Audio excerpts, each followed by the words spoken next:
দুইটা পাপ জীবনে করবেন না। দুইটা এমন পাপ রয়েছে জীবনে করার চেষ্টা করবেন, আজকে থেকে আপনারা প্রমিস করবেন এই দুইটা পাপ আমরা কখনো করব না। আপনি নামাজ পড়েন নাই, আল্লাহ তাআলার যদি দয়া হয়ে যায় তাহলে আপনাকে মাফ করে দিবেন। আপনি ফজরের নামাজ পড়েন নাই, আল্লাহ পাক রব্বুল আলামিনের যদি মায়া লেগে যায়, আল্লাহ পাক রব্বুল আলামিন আপনার গুনাহকে আমার আল্লাহ ক্ষমা করে দিবেন। আপনি যদি নফল নামাজ ইবাদত বন্দেগী কম করেন, আমার আল্লাহ কিন্তু আপনাকে মাফ করে দিবেন। কিন্তু আল্লাহর নবী বলেন দুইটা এমন জঘন্যতম পাপ রয়েছে, এই পাপগুলার ক্ষমা আমার আল্লাহ জীবনে কখনো তার বান্দাকে করবে না।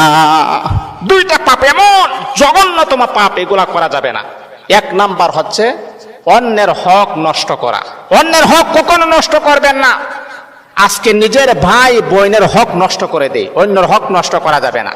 দুই নাম্বার হচ্ছে আল্লাহ পাক রব্বুল আলামিনের সাথে শিরিক করা। যদি কোনো বান্দা আল্লাহ পাকের সাথে শিরিক করেন, আমার আল্লাহ